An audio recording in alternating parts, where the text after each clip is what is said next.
પલ્વલાની, તો પલ્વલ એટલે એ પણ નાનું તળાવ, વેશંત એટલે નાનું તળાવ, પલ્વલ એટલે પણ નાનું તળાવ થાય, બે પણ નાના તળાવના જ અહીં વાત છે. તો પલ્વલ એટલે કે એમ બતાવે છે કે વેશંત એનાથી પણ નાનું તળાવ, એનાથી પણ નાનું તળાવ એ પલ્વલ. એ અમુક ટીકાકારે કલ્યાણરાયજી લગભગ એમ બતાવ્યું છે કે પલ્વલ જે છે તળાવ બે છે, પણ એક મોટું એક એનાથી પણ નાનું, એક નાનું તળાવ એક એનાથી પણ નાનું તળાવ, એટલે પલ્વલ. આ સંસ્કૃત શબ્દ છે. આટલા જલના ભેદ. તો તળાવનું જલ સારું, પણ આવું ગંદુ હોય તો આપણે એમાં કઈ અપ્રસ ચલાવાય? એ અપ્રસ કરવા લાયક પછી રહે નહીં, કારણ કે ગંદુ દેખાતું હોય તો ઠાકોરજીને ભોગ કેમ ધરવું? ઠાકોરજીને ભોગ કેવી રીતે ધરવું? તો આપણે માટે એમ કે તળાવનું જલ સારું, પણ અતિ નાનું તળાવ હોય ને એમાં ગંદકી ફેલાયેલી હોય તો પછી એ મલિન હોય, એ જલ સારું ન હોય. શુદ્ધ હોય તો સારું. અલ્પશ્રુત છે, પ્રેમ વાળો છે, ભગવાનના પ્રેમ વાળો છે, એમાં પણ અલ્પ પ્રેમ, બહુ કઈ મહાન પ્રેમ વાળો કે નહીં, પણ પ્રેમ વાળો, ભગવાનમાં પ્રેમ વાળો, પ્રીતિ વાળો. એ જયારે ગાન કરતો હોય, પોતે ઓછું ભણેલો છે, શ્રવણ એને ઓછું કર્યું છે, અને પોતે જયારે કથા કરી રહ્યો છે, પ્રેમ વાળો છે એટલે કથા કરે છે, ભગવાનના ગુણોનું ગાન કરે છે, પણ પોતે સમજો નથી બરાબર, તો એ પણ સમજાવે છે પછી એવી રીતે. તો એ પણ એના ભાવ પણ એવા જ હોય છે. પ્રેમયુક્ત હોય, ભગવત પ્રીતિ વાળો હોય, પણ દુસંગ વગેરેથી દોડાઈ જાય છે એનો ભાવ.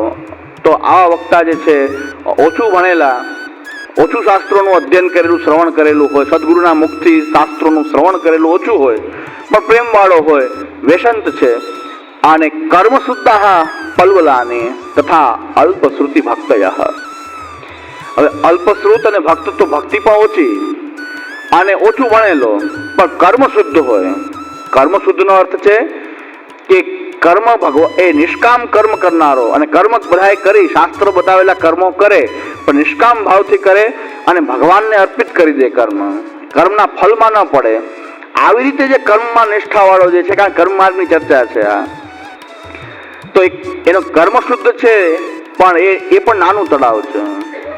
એ ઓલા કરતા પણ નાનું તળાવ છે. શું કામ? કે કર્મ શુદ્ધ છે તો સારો હોવો જોઈએ ને. આપણે કહે છે કર્મ શુદ્ધ હોય, પણ હવે ભગવત ગુણગાન સાંભળવા માટે એ પણ બહુ ઉત્તમ વક્તા નથી, સાધારણ છે. તો કેમ કર્મ શુદ્ધ છે તો એ કેમ એને સંગ કરવા જેવું નહીં? તો શ્રી કલ્યાણરાયજી એમની ટીકામાં બહુ સુંદર એનું વિવરણ કરે છે કે કર્મ શુદ્ધ હોય, કર્મમાં નિષ્ઠાવાળો હોય, કર્મમાં પ્રીતિવાળો હોય, અને એ નિષ્કામ કર્મ કરીને ભગવાનને અર્પણ કરતો હોય, અને પોતાના કર્મનો ક્ષય કરીને એ ભગવાનને પ્રાપ્ત કરવા કે મુક્ત થવા ઈચ્છતો હોય. પણ કોઈ કર્મ માર્ગી, કોઈ કર્મ જડ હોય, એનો એને સંગ થઈ જાય તો તરત જ કર્મમાં એની આસક્તિ તો હોય જ. પણ કોઈ કર્મ જડ વાળો હોય કે જેમ કહે છે કે કર્મ તો એ કર્મ જે છે એ તો ફલાકાંક્ષા માટે જ કરવાના હોય છે, કે સ્વર્ગ કામના માટે યજ્ઞ કરો. જો આ વેદમાં બતાવ્યું છે કે નહીં? આવું તે પોતે અલ્પશ્રુત છે, પોતે બરાબર શ્રવણ નથી કર્યું, પોતે ભક્તિવાળો પણ ઓછો છે, અને પોતે પુરાણો વગેરે શાસ્ત્રોને પણ ઓછા સાંભળ્યા છે સદગુરુના મુખથી. અને આવો કોઈક સંગ થઈ જાય, કર્મ જળનો સંગ થઈ જાય, તો એને કર્મમાં વધારે દ્રઢતા કરાવે. અને એમ કહે છે કે કર્મ કરો, બસ જે કર્મ ન કરી શકે એ લોકો ભક્તિ કરતા હોય છે. ભક્તિ માર્ગ કરતા કર્મ માર્ગ જે છે, અને કર્મ કરવું એ જ ભગવત ભજન છે, બીજું કોઈ ભગવત ભજન હોતું નથી. અને કર્મ કરો એ ફળ મળી જાય, કર્મ ન કરી શકે એ ભક્તિ કરે. આવી રીતે જે સમજાવે કોઈ ઉલટું, કોઈ કર્મ જડ, એને જડતાથી કર્મ કરનારો કોઈ કર્મ માર્ગી એનો સંગ થઈ જાય તો આ નિષ્કામ કર્મ કરનારાને પણ સકામ ભાવ ઉત્પન્ન થઈ જતા હોય છે. એટલે એનું જલ હજી જો પોતે રીતે કર્મ શુદ્ધ હોવાથી, પણ ઓછું શાસ્ત્રોનું ઓછું અધ્યયન કરવાને કારણે એને કોઈ દુસંગ લાગવાનો ભય હોવાથી એનાથી પણ નાનું તળાવ એ આ જે છે વેશંત પલ્વલ. તો કર્મ શુદ્ધા પલ્વલાની તથા અલ્પશુદ્ધ ભક્તય. અહીં સુધી કર્મમાર્ગીય વક્તાઓનું વર્ણન થયું છે. પેલા વિષયાસક્ત 1 થી 5 અને 4 થી 6 થી 10 જે ભાવ જે છે એ કર્મનું છે. હવે જ્ઞાન માર્ગી છે.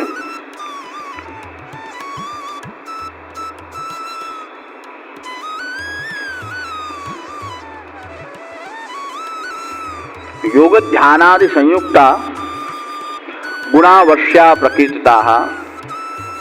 યોગ ધ્યાનાદિ સંયુક્તા ગુણાવશ્યા પ્રકીર્તિતા. અને તપોજ્ઞાનાદિ ભાવેન સ્વેદજાસ્તુ પ્રકીર્તિતાઃ અને અલૌકિકેન જ્ઞાનેન યેતુ પ્રોક્તા હરે ગુણાઃ કાદાચિત્કાઃ શબ્દગમ્યાઃ પતચ્છબ્દા પ્રકીર્તિતાઃ. તો આ રીતે અહીં જ્ઞાન માર્ગનું વર્ણન કરવામાં આવે છે. મહાપ્રભુજીની શૈલી એવી દેખાય કે ભક્તિનું આપ છેલ્લે જ વર્ણન કરે, પહેલા બધું બતાવે, કર્મ, જ્ઞાન, આ પ્રવાહ, મર્યાદા. પુષ્ટિ જે છે, ભક્તિ જે છે એ સર્વશ્રેષ્ઠ છે, એનું આપ પાછળથી જ વર્ણન કરે કે પેલા બધું જોઈ લો, તમને કાંઈ આમાં રૂચતું હોય તેમાં જાઓ. તમને જે કાંઈ રૂચતું હોય, બાલબોધ ગ્રંથ આપણે અહીં બાકી છે, તો બાલબોધ ગ્રંથમાં પણ આપે બતાવે છે કે મોક્ષમાં જેની રુચિ છે તો મોક્ષના આટલા માર્ગો છે. આમાં જો રુચિવાળા હો તો પછી તમે એમાં જ તમે સમાઈ જાઓ, તમારે પુષ્ટિ માર્ગમાં આવવાની આવશ્યકતા નથી. તો પુષ્ટિ માર્ગ તો એનાથી પણ તમારા જો કોઈ ભગવત કામના હોય, ભગવાનની પ્રાપ્તિની જ ઈચ્છા હોય તો તમારી માટે પુષ્ટિ માર્ગ. બાકી મોક્ષ કામના હોય તમારી સંતુષ્ટિ થઈ જશે મોક્ષ કામનાની આટલા માત્રથી. તો એ આ યોગ જ્ઞાન માર્ગ જે છે એનું વર્ણન હવે આગલા શ્લોકોમાં કરે છે. અત્યાર સુધી આપણે જે કહ્યું છે બધાને સમજાઈ ગયું છે ને?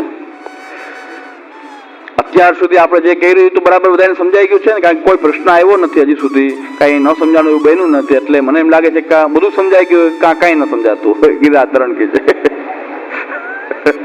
એટલે આપણે જ્ઞાન માર્ગનો આગળ વિચાર કરીએ એની પહેલા જો બધાને બધું સમજાઈ ગયું છે કે નહીં.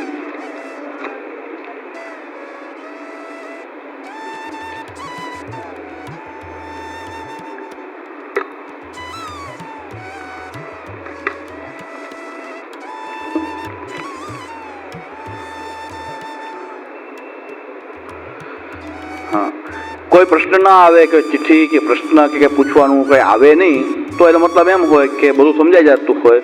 અથવા એવું બને કે કંઈક યમુનાજીનું કંઈક કયો એવું થાય પછી કે યમુનાજીનું કંઈક કયો. એટલે યમુનાષ્ટકનું પ્રવચન પૂરું થઈ ગયું તો યમુનાજીને એને મહત્વ જાણવું હતું, નહીં તો આખું પ્રવચન તો પૂરું કર્યું. સીતાજીનું એમ કે હરણ તો થયું, પણ મહારાજ એ તો કયો કે હરણની સીતા કેમ નહીં થઈ પાછી? સીતાનું તો હરણ થઈ ગયું. આવા મહાન બુદ્ધિમાન લોકો એકત્ર થયા હોય કે સીતાજીના હરણની કથામાં એમ સમજે કે સીતાજીમાંથી હરણ બની ગયું. પછી મહારાજને પૂછ્યું કે હવે કંઈ તમે તો આખી કથા તો રામાયણ પૂરી કરી દીધી, પણ ઓલું તો વાત આવી જ નહીં, પાછી ઓલો પ્રસંગ તો રહી ગયો. તો ઓલા કથાકારને પૂછ્યું કે કયો પ્રસંગ રહી ગયો? કે હરણની પાછી સીતા થઈ કે નહીં? કે સીતાજી હરણને હરણ રહ્યા. તો ઓલો કથાકાર કે પોથી બાંધીને ભાગો. આવો સમજાવવા લાયક નથી. આ વર્ગ બહુ સમજે એવો નથી લાગતો કે રામાયણ પૂરી થઈને પછી એને એટલી ખબર નથી કે હરણ શબ્દ શું છે. તો સીતાનું હરણ થયું કે પછી હરણની પાછી સીતા કેમ ન થઈ? એ તો કઈ પ્રસંગ આવ્યો નહીં. એટલે એટલે એવું કંઈક ન થાય તો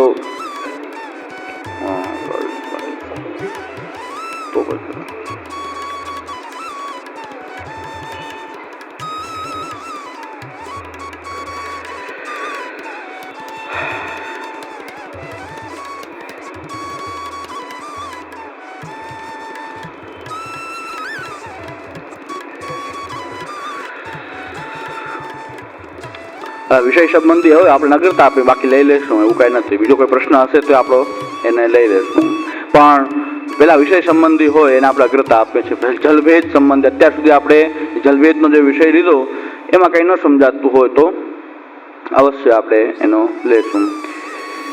તો આને પણ આપણે લઈ લેશું. એટલે હજી કાલનો દિવસ છે એટલે પ્રશ્ન કર્યો એટલે આપણે આજે લેવાઈ જાય તો આજે, નહીં તો કાલે. પણ આપણો વિષય ચાલુ છે ત્યારે એ પ્રશ્ન પછી લઈએ.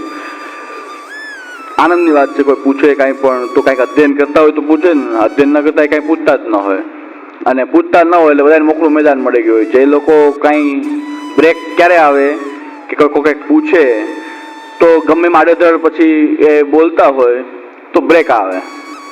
એક બાપા અહીંયા આવતા નથી, પણ બાપા આ વખતે નથી આવ્યા, અને બાપાને ખાલી મેં એક જ પુસ્તક પધરાવ્યું છે, પુષ્ટિ વિધાન. એવું અધ્યયન કરે અને એ પ્રમાણે જીવનમાં ફેરફાર કરતા જાય. બહુ આનંદ થાય. મેં કીધું આવો આનંદ તો આપણે એમ કે પાકા ગળે કાંઠા ન ચડે. 70-75 વર્ષ પછી આવી નિષ્ઠા પ્રકટ થાય કે ઠાકોરજીના દર્શન એમણે બંધ કરી દીધા, ઠાકોરજી પધરાવવાનું બંધ કરી દીધું, કોઈ માલા પ્રેરણ મનોરથમાં જવાનું બંધ કરી દીધું. એમ પુસ્તક વાંચતા જાય, એમાં જે આવતું જાય. પછી મને ફોનથી કીધા કે આમાં આમ આવ્યું, તો એમ ફોનથી મને ભાઈ જણાવે. આ વિસ્તારમાં કે જે મહાપ્રભુજીના ગ્રંથની વાત કરે તો બીજા લોકોએ વિરોધ કર્યો કે જો હવે તમે ઠાકોરજી ન પધરાવો, દર્શન ન કરાવો કે મનોરથ હોય અહીંયા તમે ન આવો તો તમારા ઠાકોરજી કોઈ પધરાવશે નહીં. અમે કોઈ પણ તમારા વાદક પિંડોમાં તમારા ઠાકોરજી પધરાવશું નહીં. હવે એ બાપા ગયા વખતે સુરતમાં આવ્યા તો મને કે આવું થયું છે. હવે મને એમ બધા ધમકી એમ આપે છે કે ઠાકોરજી તમે ન પધરાવો તો તમારા ઠાકોરજી વાદક પિંડોમાં અમે કોઈ પધરાવશું નહીં. તો હવે શું કરવું? તો મેં કીધું એને રસ્તો છે, ગમે એ વૈષ્ણવ હોય એને તમારે સેવાની રીતથી એને પરિચિત બનાવવો. જે સારો જે તમને પરિચિત લાગતા હોય વૈષ્ણવ એની પાસે સેવા કરાવવી, એની પાસે સેવા કરાવવી. જે પરિચિત લાગતા કોઈ વૈષ્ણવ હોય ભલે એને મરજાદ ન હોય પણ એની પાસે તમારે ઠાકોરજીની સેવા કરાવવી. કોઈ તમારો બધાએ બહિષ્કાર કરી દે અમે આ લોકો મેં કીધું એ એના કરતાં સાધારણ વૈષ્ણવ હોય મહાપ્રભુ સિદ્ધાંત માનતો હોય એ સારો.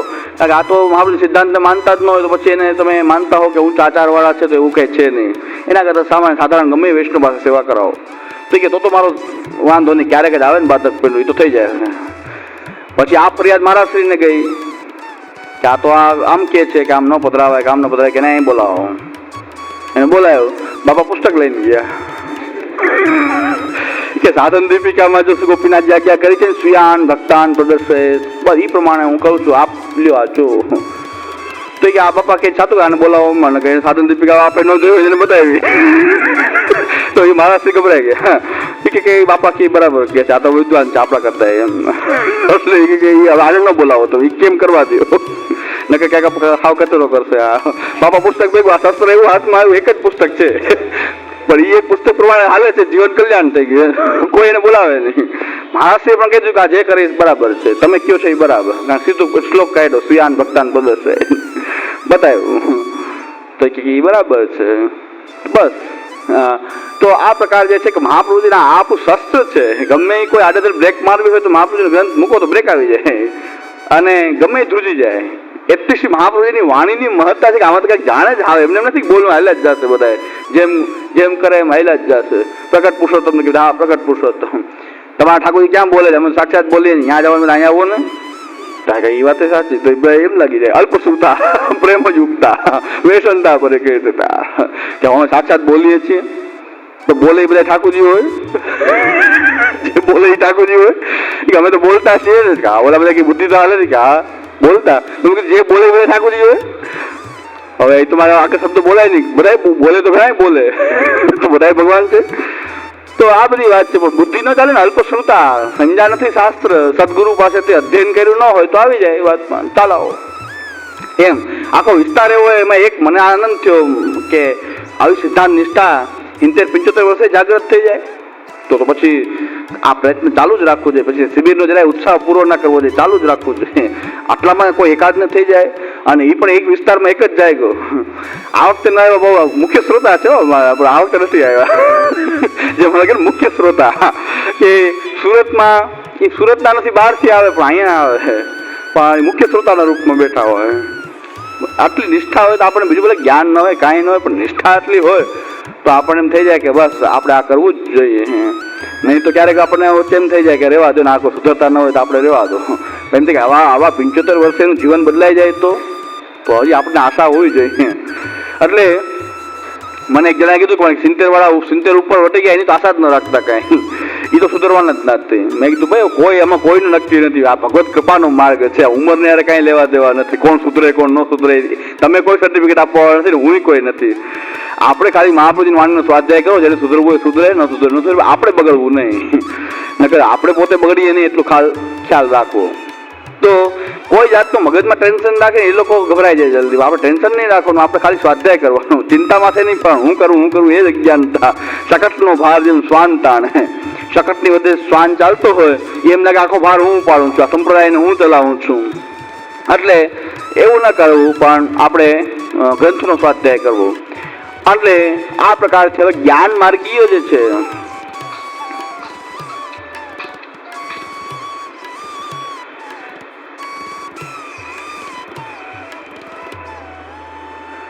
જ્ઞાન માર્ગ, સાચો જ્ઞાન માર્ગ શું છે? ભગવત જ્ઞાન, ભગવાનના મહાત્મ્યનું જ્ઞાન. એ સાચો જ્ઞાન માર્ગ છે કે ભગવાનના મહાત્મ્યનું જ્ઞાન મેળવી અને જેને ભગવાનના મહાત્મ્યનું જ્ઞાન હોય એનું ભગવાનમાં સાયુજ્ય પ્રાપ્ત થાય. ભગવાન મહાત્મ્યનું જ્ઞાન એ સાચો જ્ઞાન માર્ગ છે. પણ કોઈ એમ માનવા મળે કે આત્માનું જ્ઞાન મળી ગયું આત્મા અને દેહ બે અલગ છે, એના ધર્મો અલગ છે, એટલું જ્ઞાન પ્રાપ્ત થઈ ગયું એટલે મુક્તિ થઈ જાય, મોક્ષ થઈ જાય. એટલે જ એ સાચો જ્ઞાન માર્ગ માનતા હોય છે. પણ જ્ઞાન માર્ગનું સાચું સ્વરૂપ તો એ છે કે ભગવાન મહાત્મ્યનું જ્ઞાન પ્રાપ્ત કરવું, ભગવાનના મહાત્મ્યને જાણવું. તો બહુ સુંદર વચન ટીકાકારોએ ટાંક્યા છે. ભાગવતજી આપણે આખી ભાગવતજી વાંચી જઈએ છીએ વારંવાર, રોજ ભાગવતના પાઠ કરીએ છીએ, પણ એ વિધાનો ટીકાકારો ટાંકે છે આપણને ત્યારે આપણે લાઈટ થાય. તો બહુ સુંદર વિધાન છે કે મારી વાર્તા, ભગવદ વાર્તા, મારા ભાગવત ધર્મોનું જ્ઞાન જે કોઈ અન્ય અજ્ઞાનીને આપે, ભગવાન કહે છે કે એને હું મારું પોતાનું સ્વરૂપ પણ આપી દઉં છું. ભગવાન કહે છે કે આવા મારા ભાગવત ધર્મોનું જ્ઞાન જે અન્યને આપે, જે અન્ય અજ્ઞાની હોય એને મારા ધર્મો, મારું જે સ્વરૂપ, એનું જ્ઞાન અન્યને આપે, ભગવાન કહે છે કે બીજી મુક્તિની વાત તો જવા દો, હું પોતાનું સ્વરૂપ પણ એને આપી દઉં. તો આપણને એમ થાય કે આ તો આપણે કરતા જ રહેવું જોઈએ કે જ્ઞાન જે હોય એને આપીએ. તો ભગવાન કહે છે હું મારું સ્વરૂપ પણ આપી દઉં, એટલો હું પ્રસન્ન થઈ જાઉં કે હું મારા સ્વરૂપનું પણ દાન કરી દઉં. મારા ભાગવત ધર્મો એ બધાને એ જણાવે, એનું ગુણગાન કરે, તો એને મારું સ્વરૂપ પણ હું આપી દઉં છું. એ વચનો ટીકાકારો ઉદ્ધૃત કર્યા છે અહીં. એટલે હવે જ્ઞાન માર્ગનું વર્ણન છે. યોગ ધ્યાનાદિ સંયુક્તા ગુણા વર્ષા પ્રકીર્તા. વરસાદનું જલ, વરસાદનું જલ એ વરસાદનું જલ જે છે શાસ્ત્રકાર નહાવામાં નાહી શકાય, અપરસ થઈ જાય, કારણ કે વરસાદમાં ઉભા રહી જાય તો અપરસ થઈ જાય. પણ આચમન વગેરે માટે વરસાદનું જલ જે છે એ એની શાસ્ત્રકારોએ નિષેધ કરેલો છે કે વરસાદનું જલનું આચમન એ કરવું નહીં. એટલે વરસાદનું જલ ઊભા થઈને નાહવામાં ધારા પડે તો કામમાં આવે, બધી જગ્યાએ શીતળતા પ્રસરાવી દે, બધાને પોષણ આપે. વરસાદનું જલ, બધા વરસાદની રાહ જોતા હોય ને, વરસાદનું જલ જે છે બધાએ સર્વ જગ્યાએ વ્યાપ્ત થાય, સર્વને એ સુખકારી થાય, પોષણ આપનારું થાય. અને બીજો એક ગુણ એનો એ ગુણ કયો કે એનો દોષ કયો કે વરસાદનું જલ જ્યાં પડે એવું સ્વરૂપ ધારણ કરી લે. વરસાદનું સ્વરૂપ જલ જ્યાં પડે એવું રૂપ ધારણ કરી લે. વરસાદનું જલ નદીમાં પડે, વાં પડે, અન્ય જગ્યાએ પડે, ખાડામાં પડે, આપણે પાત્ર રાખ્યું એમાં પડે, તો એ પ્રકારનું સ્વરૂપ ધારણ કરી લે. વરસાદનું જલ એ પ્રકારનું એક આ એક એમાં રહેલું દોષ કયો તો દોષ છે કે વરસાદનું જલ શુદ્ધ, એકદમ સૌથી શુદ્ધ માની શુદ્ધ, પણ વરસાદમાં આચમન વગેરે, વરસાદની ધારાનો આચમન વગેરેનો નિષેધ છે કે એમાં આચમન ન કરવું. સ્નાન કદાચ કોઈ કરે તો કરી લે. તો વરસાદનું જલ જે છે એની ઉપમા આપી છે યોગ ધ્યાનથી સંયુક્ત હોય. યોગ ધ્યાનાદિ સંયુક્તા ગુણા વર્ષા પ્રકીર્તિતા. યોગ ધ્યાનાદિ સંયુક્ત જે જ્ઞાની છે એના મુખમાંથી જ્યારે ગુણ નીકળે છે, ગુણો એ વરસાદના જલ જેવા છે. કે વરસાદનું જે જલ છે એ એના જેવું છે કે વરસાદનું જલ જ્યારે પોતાને એકાંતિક મસ્તીમાં હોય, વરસાદનું જલ વરસાદના સ્વરૂપમાં હોય ત્યારે ખૂબ આનંદદાયક શુદ્ધ હોય, પણ જેવા પાત્રમાં એ પડે, જેવા સંગમાં આવે, એનો ભાવ કલુષિત થઈ જાય. એટલે યોગ ધ્યાનાદિ સંયુક્ત જ્ઞાની પોતે એકાંતથી ભગવાનનું યોગથી ભગવાનનું ચિંતન કર્યા કરે જ્ઞાની, અને એવો કોઈ ઉત્તમ અધિકારી કોઈ જ્ઞાનીનો એવો મળે તેની સાથે કંઈક વરસાદનું જલ પણ સારા પાત્રમાં પડે તો સારું પરિણામ આપે. પણ એવો કોઈ એની સાથે એવો જ કોઈ એકાંતિક રીતે જ્ઞાનીની યોગી જો એકાંતિક રહે તો એના ભાવ શુદ્ધ રહે. પણ લોકોથી ઘેરાવા માંડે જ્ઞાનીની યોગી, બધાને યોગનું બધું શીખવાડવા માંડે તો પછી યોગી હોય એ પણ કુયોગી બની જાય.